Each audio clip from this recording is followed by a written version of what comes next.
जो सांपों के पति हैं स्वामी हैं, वो आपके शैया,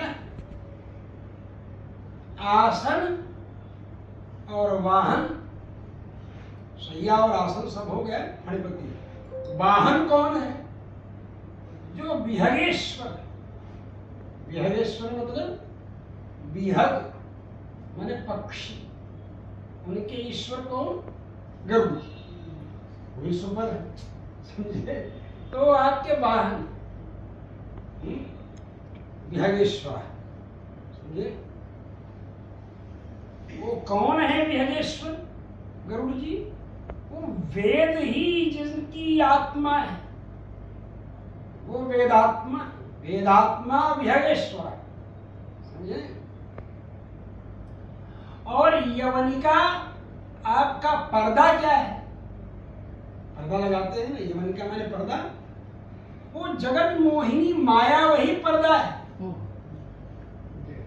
माया के पर्दे से हम लोग जान रहे हैं ये घर मेरा है, ये मकान मेरा। मेरा क्या है? मैं तो मर जाने वाला हूँ, मैं तो बनाने वाला, बनाया लेकिन मैं मर जाऊंगा, फिर कोई आएगा, फिर वो भी मरेगा, वो भी मरेगा, फिर वो बनाएगा, फिर उसके बच्चे रहेंगे, सब मरेंगे। किसका है? किसी का नहीं। ये माया है, ये पर्दा है। तो माया का पर्दा पड़ा है, यवनिका माया। वो माया क्या करती है? वो पर्दा क्या करता है? वो जगत को मोहित कर लेता है। वो पर्दा ही सब कुछ समझता है। आदमी पर्दा के पीछे क्या है ये समझ ही नहीं पाता। पर्दे के पीछे तो भगवान है और पर्दा माया का लगा हुआ है। तो यवनिका माया जगन मोहित। अब आपके दास दासी कौन है? वो भी बहुत मास्टर है, कोई सामान्य आदमी आपके दास दासी नहीं है। ब्रह्मा ईश माने शिव जी, ब्रह्मा ईश माने शिव जी, आदि, आदि पद में इंद्र ब्रह्म कुबेर दिक्पाल आदि सब आ गए। ब्रह्मेशादि सुर ब्रज, सुर माने देवताओं का, ब्रज बोले तो ग्रुप, ग्रुप, ब्रज माने ग्रुप, समूह। तो ब्रह्मा ईश माने शिव जी, आदि के द्वारा इंद्र ब्रह्म कुबेर आदि सब आ गए। सदैता माने सूर्य माने देवताओं का, ब्रज माने जो समूह है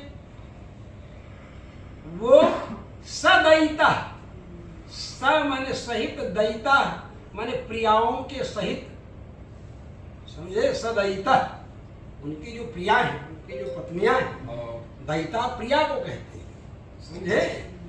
तो उनकी जो प्रियाएं, उनकी जो पत्नियां हैं, तो वो और दैत्य प्रिय को कहते हैं।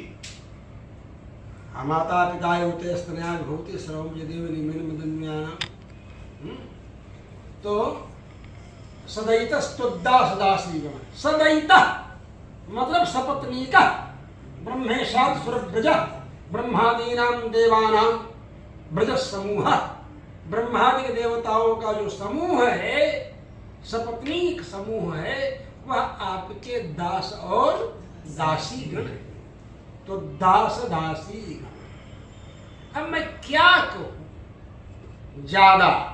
श्री तेव जनामति भगवती, आप कहे भगवती श्री तेव, श्री ऐसा ही आपका नाम। ब्रूमः कथम त्वाम वयम, त्वाम माने तुम्हें, कथम माने कैसे, वयम ब्रूमः हम लोग बोले, तुम्हारा वर्णन हम कैसे करें, तुम्हारी महिमा का बखान हम कैसे करें, क्या करें? ये सब पाठ आप लोगों को याद होगा, हैं? इसीलिए मैंने सोचा कि इसका अर्थ भी संक्षेप में समझा दें। तो इसलिए मैंने संक्षेप में इसका अर्थ पहले श्लोक का बताया। ब्रूमः कथम त्वाम वयम, श्री का मतलब श्री तेव चना, श्री यही आपका नाम है। तो श्री का मतलब क्या है? श्रयते परमात्मानम, परमात्मा का जो आश्रय करती हुई जीवों को आश्रय करावे, सिफारिश करें। भगवान जब जीव के ऊपर डांटते हुए नाराज होते हैं, इतना बड़ा पाप कर्म करके आया है, इसको मोक्ष कैसे दिया जा सकता है? नहीं दिया जा सकता है।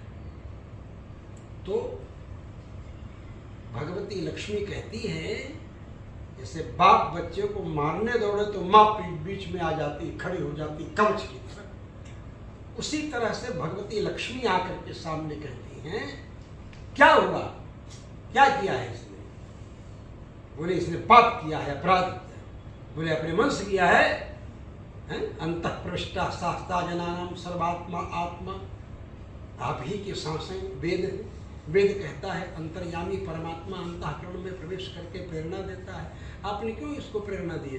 मैंने कई तरह के आर्गुमेंट करते हैं भगवती महालक्ष्मी, मतलब अपने मन भगवान को वश में कर लेती है। श्री वचन भूषणम में भगवान कहते हैं, वैसे इस पर चर्चाएं की जाएं तो बहुत चर्चाएं होंगी, तो भगवान भी शास्त्रार्थ में कहते हैं, मैं क्या करता हूँ, मैं तो जितनी मजूरी देता है, जितनी फीस देता है उतना चक्कर लगाता हूँ संसार में।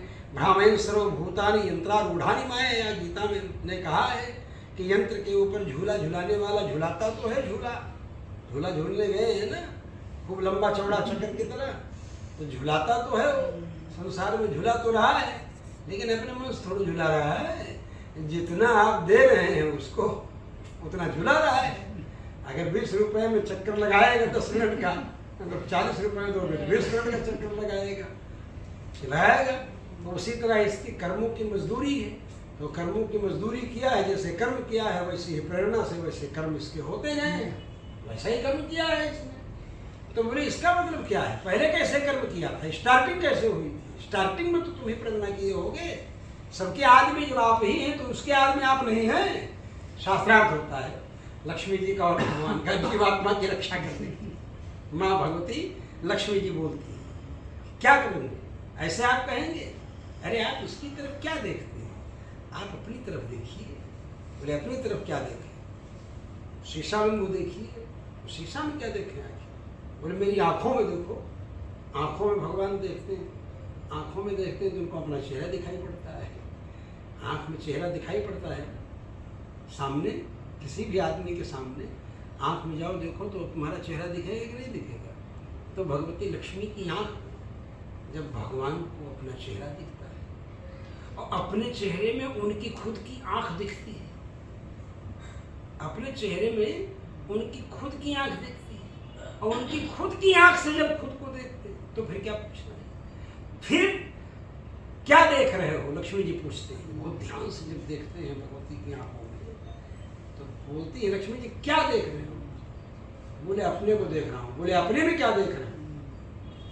बोले अपने में क्षमा, दया, कृपा, भक्त वत्सलता सब देख रहा हूँ। बोले सारे के सारे आपके सर्टिफिकेट सब डस्टबिन में पड़ जाए, जितने भी सर्टिफिकेट हैं आपके। बोले मतलब आप दया कर ही नहीं रहे हो तो व्यर्थ है, कृपा कर ही नहीं रहे हो तो व्यर्थ है, क्षमा कर ही नहीं रहे हो तो व्यर्थ है, ये सब तो व्यर्थ हो गया तुम्हारा ना, बिना मतलब का हो गया ना। तो उभयोर वशीकरण उपदेशेन, श्री वचन भूषणम में, श्री वचन भूषणम में कहते हैं कि दोनों को वश में करती हैं भगवती लक्ष्मी, जीव को भी वश में करती हैं, उसको उपदेश देती हैं, ऐसा नहीं ऐसा करो। रावण को भी उपदेश देती हैं, विदितस्य हे धर्मज्ञ शरणागत वत्सल, श्री राम जी शरणागत वत्सल हैं, धर्म के तत्व को जानते हैं। तेन मैत्री भवतु ते यदि जीवितुम् इच्छसि, अगर तू जिंदा रहना चाहता है तो उनकी शरणागति जागृत कर। मैत्री का मतलब शरणागति है, समझ गए? उनकी शरणागति कर लो, क्योंकि राम भगवान ने कहा है मित्र भावेन संप्राप्तम न त्यजेयम कथंचन, विभीषण के लिए। और विभीषण ने क्या कहा है? सर्वलोक शरण्याय राघवाय महात्मने वेदितमाम क्षत्रम विभीषणम उपस्थितम, सारे संसार को शरण ग्रहण करने में समर्थ परम परमात्मा भगवान श्री राम के चरणों में मुझे समर्पित करो। इस तरह कौन कहता है?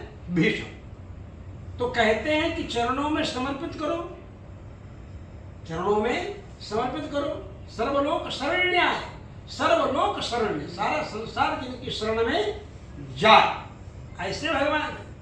और भगवान क्या कहते हैं? मित्र भावेन संप्राप्त, ये मित्र के भाव से आया है, मतलब शरणागति भाव।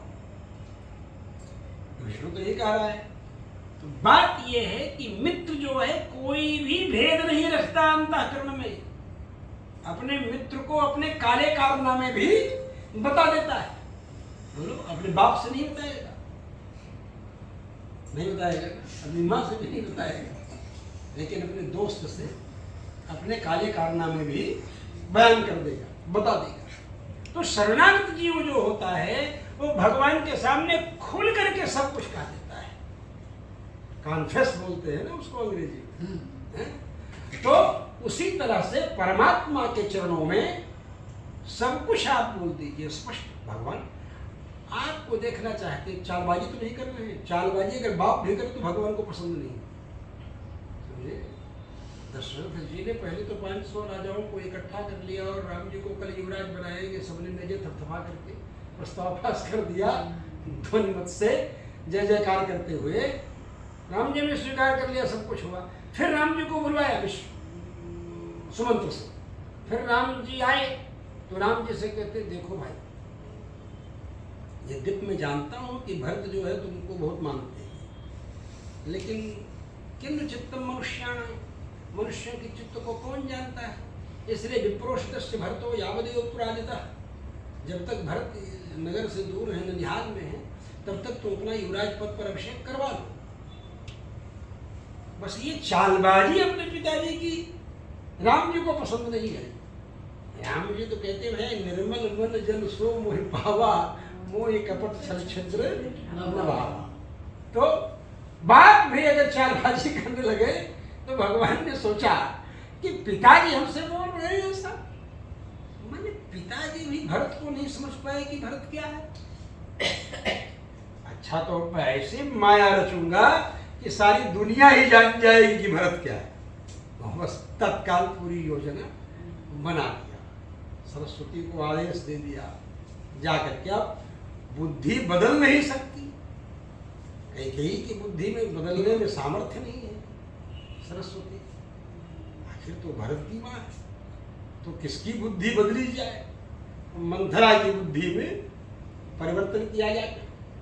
मंथरा की बुद्धि दासी है, उसकी बुद्धि बदलने में उनको देरी नहीं लगती। अब हर मालिक, हर स्वामी अपने दास की इच्छा पूरी करता है। अब वो दासी है मंथरा कैकेयी की। जब मंथरा ने संवाद दिया कि राम राजा बनने वाले हैं, तो क्या पड़ी सो रही है, तेरा भाग्य सो रहा है, उठ उत्तिष्ठ मूढ़े किम शेषे महत् भय उपस्थितम, बहुत बड़ा भय आ गया है तुम्हारे साथ। क्या हुआ, युवराज बनाने जा रहे हैं दशरथ जी, प्रिय बनते हैं तुम्हारे, अभी तक छिपा करके रखा था, बताया नहीं, तुमको मालूम तक नहीं है, और घोषणा हो गई है पूरी अयोध्या में कल युवराज बनाएंगे। तो उठ गई हमारी प्रसन्नता की, उठ करके हस्ताभरण उत्तमम, हाथ का जो आभूषण था उसका स्वर्ण धागीना जड़ा हुआ सब, उसको उठा करके दे दिया। तूने इतना सुंदर समाचार मुझे दिया, युवराज राम बनने वाला है मेरा।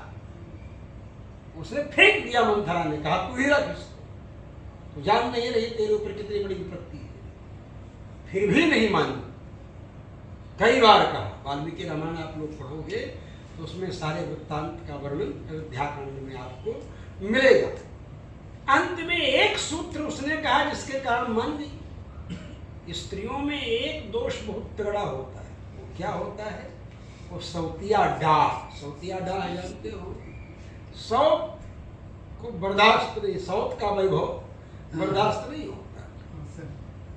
उसने यही कहा कि राम जी राजा बन जाएंगे तो राजमाता कौशल्या जी हो, राजमाता तू नहीं रहेगी, और दासी की तरह, नौकरानी की तरह कौशल्या के पीछे पीछे चली।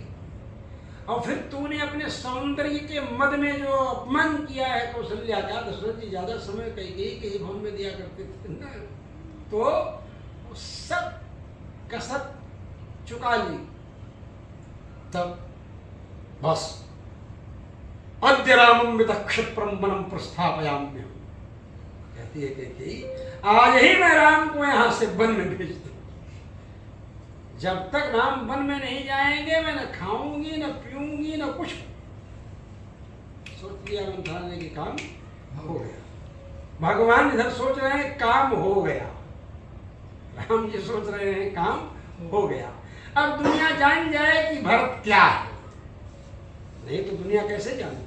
अगर राम जी वन में नहीं जान जाते तो भरत जी को कैसे दुनिया जान पाती, नहीं जान पाती कि भरत जी राम जी के कितने बड़े भक्त हैं।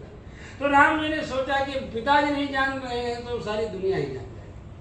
तो चालबाजी भगवान को पसंद नहीं है तो तुम्हारे अंतःकरण में भगवान बैठे हुए तुम्हारी सारी क्रियाओं को देख रहे हैं, तुम्हारी सारी हलचल, सारी एक्टिविटीज देख रहे हैं ना भगवान तुम्हारे, तो उनसे क्या छिपाना। तो इसलिए भगवान के सामने सब स्पष्ट कर दे रहे प्रभु, लेकिन लोग भगवान को ही मैनेज कर लेना चाहते हैं दूसरे ढंग से, भगवान से ही चालबाजी करना चाहते हैं, भगवान से चालबाजी करना चाहते हैं। भगवान को शुद्ध गाय का घी में भोग लगा करके फर्जी घी भोग लगा देना, ये भगवान से चालबाजी समझ रहे हैं। इसलिए ये समझने की चीज है, ये अनुभव करने की चीज है। चाल पूजा घी अलग से ही कानपुर की तरफ से बनता है, 27 रुपए पर केजी उसकी कास्ट आती है बनने की, और 120 रुपए में बिकता है डिब्बे में। ऊपर लिखा रहता है पूजा घी, उसमें भैंसे की चर्बी और पशुओं की चर्बी, गाय की भी चर्बी, सब चर्बी पड़ी रहती है उसमें। वो स्लाटर्स जो है कानपुर वाले, उनसे कचरा निकलता रहता है, उसी को वहाँ गंधाता रहता है, उसको ले आ करके उबालते हैं पानी में, उबालते उबालते ऊपर ऊपर उसका जो है तेल, चर्बी, वसा, फैट वो आ जाता है ऊपर ऊपर, फिर उसको इकट्ठा करते हैं, फिर तैयार करते हैं। ये सब पूरा दिखाया था एक बार कानपुर का, एक स्पष्ट किया था उसने। पत्रकार था, घूमते हुए जा रहा था, करीब 1 साल पहले मैंने इसको पढ़ा था, गहराई से उसने घूमते घूमते चिंतन करके सब लिखा था एक एक चीज। और फिर आदमी जाएगा खरीदने बाजार में तो सोचेगा पूजा घी है, चलो 120 रुपए किलो में ही मिल रहा है, महंगा घी क्यों खरीदे। इसलिए भगवान से ही चालबाजी व्यक्ति करना प्रारंभ करता है। अरे भाई, उसको सोचना चाहिए कि 1 किलो घी बनाने में अगर ईमानदारी से गाय का घी बनाया जाए या भैंस का ही घी बनाया जाए, मान लो गाय का नहीं, भैंस का भी घी बनाया जाए अगर 1 किलो, तो कम से कम 600 से 700 रुपए प्रति किलो खर्चा आएगा। यह अनुभव करने की बात है। आज 100 रुपए किलो गाय का घी बिक रहा है। गाय का मैंने गाय का दूध, गाय का दूध कितने रुपए है, यहाँ कितना है मालूम नहीं है, अयोध्या में तो 100 रुपए किलो, समझे, 100 रुपए किलो है। अब बताओ, अगर 6 किलो दूध आप खरीदेंगे तो दूध 6 किलो खरीदेंगे तो 6 किलो दूध का दही जमाएंगे तो 6 किलो दही में कितना निकलेगा, जोड़ लो, गणित लगा लो। और इस तरह धोखेधड़ी भगवान से, तो भगवान तो सब जान रहे हैं कि अंदर तुम्हारे क्या है, लेकिन फिर भी धूर्तई कर रहे हैं।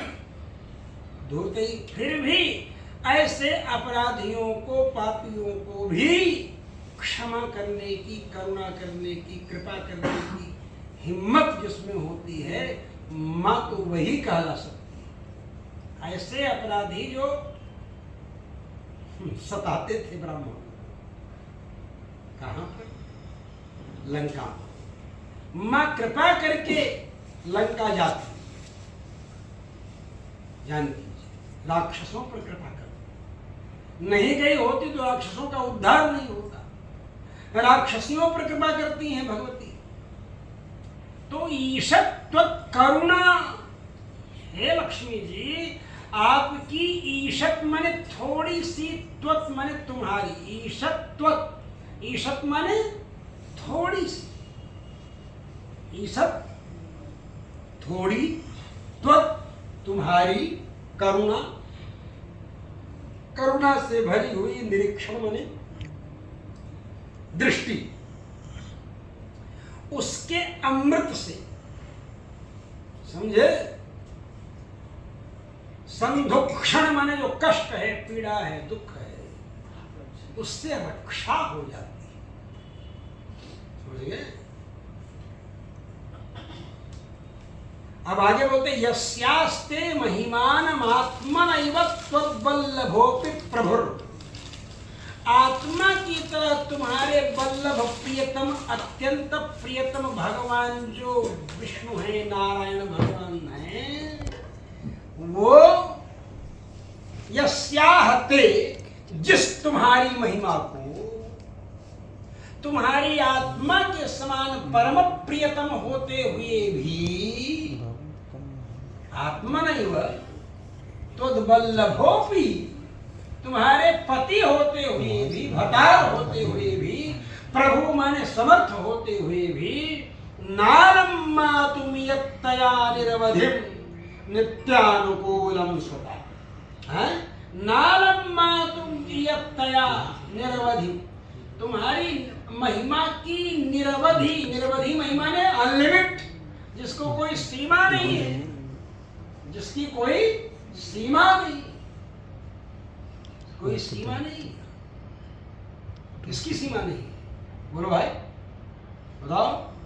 ध्यान इधर उधर हो गया ना अपना, इसीलिए कहते हैं अपसेट माइंड।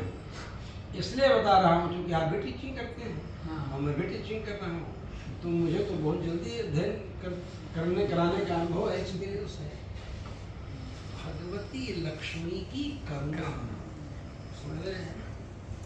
उनकी जो महिमा, उनकी जो महिमा है लक्ष्मी जी की, उसकी अवधि निरवधि महिमा है, उसकी कोई अवधि नहीं हो। गोष्ठी प्रसाद देते नहीं जा रही हो ना, है वाह। मैं तो 7:30 बजे से इंतजार कर रहा था, समझे? प्रसाद ले लो, प्रसाद लाने ईशत करुणा निरवधि, क्या बोलते हैं? निरवधि त्वद्वल्लभोऽपि प्रभुर्नालं मातुम यत्तया निरवधि। निरवधि माने निश्चय महिमा को तुम्हारे वल्लभ प्रभु पति होने पर भी मातुम न अलम माने नाप नहीं सकते, ऐसी महिमा है तुम्हारी, समझे? यस्यास्ते महिमानमात्मनैव त्वद्वल्लभोऽपि प्रभुर् नालम मातुमेत्यानिर्वधिम नित्यानुकूलम स्वतः ताम त्वाम। ऐसी ऐसी तुम हो और ऐसी तुम्हारी जो है मैं भक्ति कर रहा हूं। ताम त्वाम दास, ऐसे तुम्हारे दास, तुम ऐसी हो और मैं तुम्हारा दास हूं। मैं दास हूं और आपकी शरण में आ चुका हूं मां। ताम त्वाम दास इति प्रपन्न इति च, प्रपन्न माने पूर्ण रूप से शरण में आ गया है, समझ गए? ताम त्वाम दास इति प्रपन्न इति च, आपकी शरण में जब मैं आ गया हूं तो निर्भय स्तोष्याम्यहम्, स्तोष्याम्यहम् निर्भय, समझे? निर्भया है, आगे है तो निर्भय हो गया है। जैसे राम है और राजमणि है, फिर रामो राजमणि हो गया है ना, इसलिए उसी तरह से जैसे नमः है और यामुनाय है तो नमः यामुनाय को नमो यामुनाय हो गया। नमः है तो नमो नमः, और नमो नमः है यामुनाय है तो नमो नमो यामुनाय, यामुनाय महात्मने, है ना? नमो नमो यामुनाय, यामुनाय नमो नमः, नमो नमो यामुनाय, यामुनाय नमो नमः कहते हैं ना। तो उसी तरह निर्भयो, निर्भया हो गया, मैं निर्भय होकर के आपकी स्तुति कर रहा हूं। सोश्याम्यहम् निर्भयो, क्यों? क्योंकि लोकैकेश्वरी लोकनाथ दैते, लोक की एकमात्र आप ईश्वरी है। लक्ष्मी जी को कह रहे हैं यमुनाचार्य स्वामी, लोकैकेश्वरी, लोकैकेश्वरी मतलब लोक की एक ईश्वरी हैं आप, लोकैकेश्वरी। और लोकनाथ, लोक के जो नाथ हैं भगवान नारायण, उनकी दैता हैं आप, उनकी प्रियतमा है। लोकैकेश्वरी लोकनाथ दैते, दान्ते दयांते विदन्, ते हे दान्ते, इंद्रियों का दमन करने वाली भगवती लक्ष्मी, दयांते, ते माने तुम्हारी, दयाम माने दया को, विदन माने जानते हुए, तुम्हारी दया ऐसी है इसलिए मैं निर्भय हूं, मैं जानता हूं तुम्हारी दया से मेरा कल्याण हो जाएगा। भगवान मेरा कल्याण कर दे, आपकी दया का बल, समझ रहे हैं? माँ जब चाह ही ले, बाप को तो झक मार के करना पड़ेगा, नहीं तो कौन बाप चाहेगा घर में अशांति रहे। आप तो माननी पड़ी। इसलिए लक्ष्मी जी की स्तुति करते हुए कहते हैं कि आप दान्ते दयांते विदन, हे दान्ते माने दमन करने वाली, इंद्रियों का दमन करने वाली, नियंत्रण करने वाली, परम तपस्विनी के रूप में रहने वाली भगवती, ते दया, आपकी दया को, विदन माने मैं जानता हूं, इसलिए आपकी दया के बल पर निर्भय स्तोष्यामि, मैं निर्भय होकर के आपकी स्तुति करना। दान्ते दयांते ईशत्वत् करुणा निरीक्षण सुधा संधुक्षणाद् रक्षते। अब तो भाई समय ज्यादा हो रहा है, 9 से ऊपर हो रहा है, आप लोगों की आने में देरी हुई। हम तो 7:30 से 8:30 9 तक 1.5 घंटा बोलने वाले थे, लेकिन हम